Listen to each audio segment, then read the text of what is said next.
Dear weary heart, I know you're tired tonight.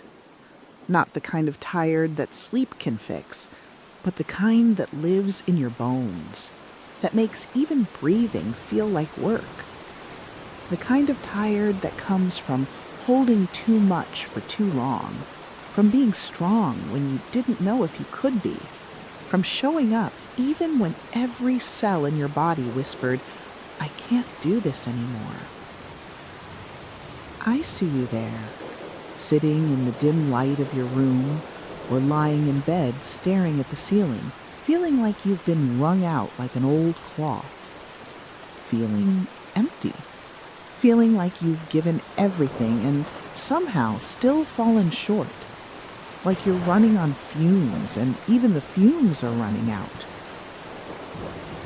I want you to know something. Your exhaustion is not a failure. It's not a weakness. It's proof that you've been carrying something heavy, and you've been carrying it with more grace than you realize. There's a tree I used to pass on my evening walks, an old oak, centuries old probably, with branches that stretched wide across the path. In winter, when all its leaves had fallen, it looked bare, stripped, like it had nothing left to give. And I remember thinking how vulnerable it looked, how exposed, standing there with its naked branches against the gray sky. But here's what I learned. That tree wasn't dying. It was resting. It was doing exactly what it needed to do to survive. It had spent spring and summer growing, producing, giving shade, giving oxygen, giving shelter to birds and squirrels. And when autumn came, it let go.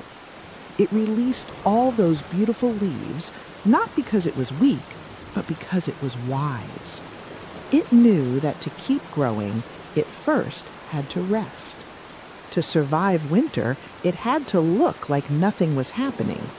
But beneath the surface, beneath the bark and the bare branches, life was still there, quiet, dormant, gathering strength for spring.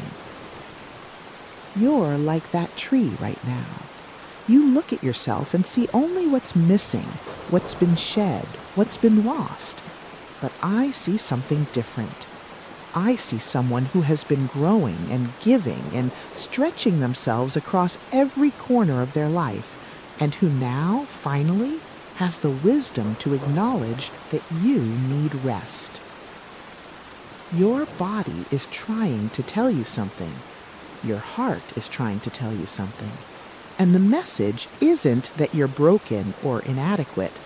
The message is simply this: you are exhausted. You have limits, and reaching those limits doesn't diminish your worth. It confirms it. Only something real, something living and breathing and trying can get tired. Machines don't feel drained. But you're not a machine. You're a person with a beating heart and dreams that matter and wounds that haven't fully healed and strength you don't always recognize. Think about all you've carried recently. Not just the obvious things, the work deadlines, the responsibilities, the tasks that fill your calendar, but the invisible things, the emotional labor of being there for others, the weight of disappointment that didn't work out the way you hoped, the grief that sits quiet in the corner of your chest, the anxiety about the future, the memories that resurface at 2 a.m., the constant, exhausting work of trying to be okay when you're not entirely sure you are. You've been holding all of that, and maybe you've been holding it alone because you didn't want to burden anyone else, because you thought you should be strong enough to handle it, because you didn't even have the words to explain how heavy it all feels. Of course you're drained. Of course you're tired. There is nothing wrong with that. I wish I could tell you that in order to rest, all you need to do is close your eyes and the exhaustion will lift. But you and I both know there's more to that. Sometimes the tiredness goes so deep that even sleep doesn't touch it. Sometimes you wake up just as exhausted as when you went to bed because the weight you're carrying doesn't disappear in dreams. So let me say this instead. Give yourself permission to rest in whatever way you can. Not the Instagram version of rest, all bubble baths and face masks and self-care Sundays. Real rest. Messy rest. The kind that looks like canceling plans you don't have energy for. The kind that looks like ordering takeout instead of cooking. The kind that says, I can't right now, without offering an explanation or apology. The kind that looks like lying in bed and doing absolutely nothing and not feeling guilty about it. You don't have to earn rest. You don't have to prove you're tired enough to deserve it. The exhaustion you feel is proof enough. There's an ocean inside you right now. I can feel it. But it's not the kind of ocean you see in vacation photos, all sparkling and turquoise and inviting. It's the deep ocean, the kind that exists miles below the surface, where the water is dark and still and heavy with pressure, where the weight of everything above it presses down and down and down. But here's something beautiful about the deep ocean. It's where life goes to regenerate. It's where creatures go when they need to recover. The darkness isn't empty. It's full of quiet restoration. The pressure isn't punishment. It's the weight that shapes diamonds from coal, that transforms, that makes something ordinary into something extraordinary. You're in the deep right now, and it's dark, and it's heavy, and you can't see the surface from here. But you're not drowning. You're transforming. You're in the place where the softest parts of you are being strengthened, where the scattered pieces of you are being gathered back together, where your heart is learning both how to let go of the heavy weight and how to recover the wonder of being alive. I want to tell you about something I learned on one of my hardest days. I was sitting in my car in a parking lot, too tired to even drive home, too empty to cry, just hollowed out. And I looked up and saw a street light flickering on. It was still afternoon, still bright outside, but that light came on anyway. Too early, out of sync with the world around it. And I thought, that's me. Coming on too early, burning out too fast, out of sync with everyone who seems to have more energy, more endurance, more capacity. But then I watched that light for a while, and I realized it was still giving light, even though it came on too early, even though it seemed wrong, even though it probably felt broken. It was still doing what it was made to do. It was still offering something to the darkness, even if the darkness hadn't fully arrived yet.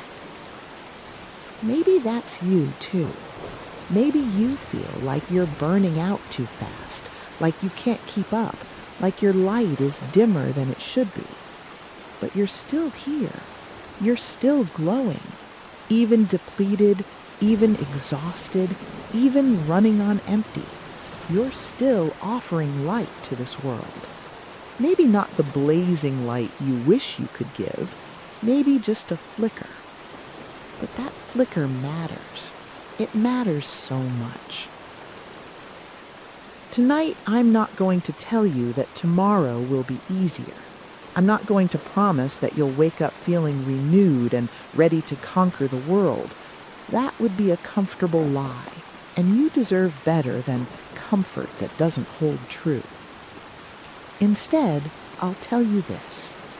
Tomorrow, you'll wake up and you'll probably still be tired. The exhaustion might still be there, sitting on your chest like a heavy cat. And that's okay. You don't have to fight it. You don't have to push through it. You don't have to pretend it's not there. What you can do is move gently. Speak to yourself the way you'd speak to someone you love who's been through something hard. Give yourself the grace you'd give them, the patience, the understanding that healing isn't linear, that rest isn't instant, that being tired doesn't make you less worthy of taking up space in this world. You can take the smallest steps and call them victories. Getting out of bed, taking a shower, drinking water, eating something, asking for help, saying no. These aren't small things when you're running on empty. These are acts of courage, acts of love toward yourself. There's a Japanese art form called kintsugi. When a ceramic bowl or vase breaks, instead of throwing it away or trying to hide the cracks, they repair it with gold. They take the broken pieces and mend them with precious metal, making the cracks part of the object's history, part of its beauty. The repaired piece is considered more valuable than it was before it broke, because it's been through something. It carries its story in the golden seams. I think you're in your kintsugi moment.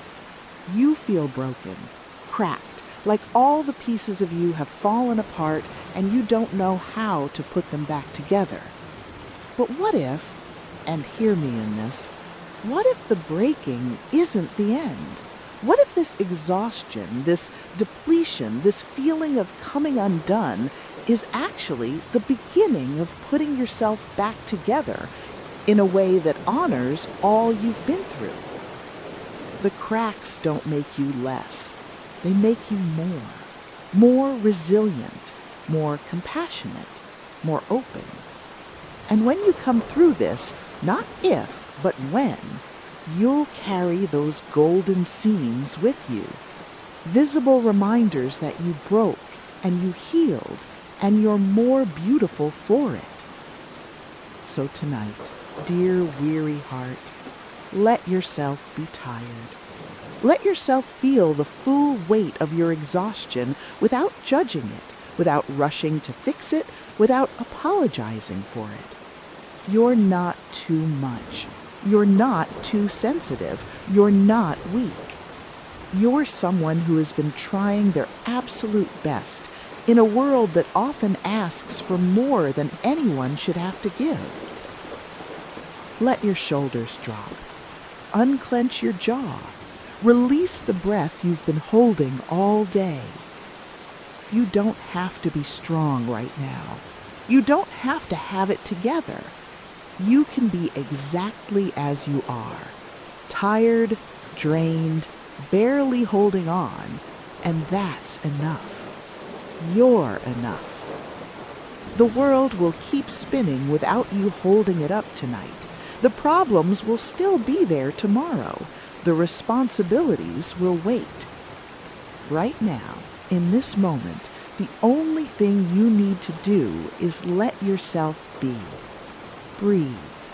Rest in whatever way you can find rest. Let yourself be held by the quiet, by the darkness, by the simple fact that you're still here, still trying, still worthy of gentle care. I'll leave you with this. Somewhere, right now, spring is preparing itself beneath frozen ground. Somewhere, a seed is splitting open in the dark soil, not because anyone is watching, not because it's trying to prove anything, but because that's what seeds do. They wait in the darkness. They rest in the cold. And when the time is right, when they've gathered enough strength, they push through to the light. You're that seed right now, resting, gathering, preparing for a spring you can't see yet, but that's coming. I promise you, it's coming. Until then, be gentle with yourself. Rest when you need to rest. Feel what you need to feel. And know that your exhaustion is not the end of your story. It's just the part where you learn how strong you've been and how worthy of tenderness. You're going to be okay. Maybe not tonight, maybe not tomorrow, but slowly, gently, in ways you can't yet imagine, you're going to find your way back to yourself. I'm holding space for you until you do. With all my love, someone who knows what it's like to be this tired.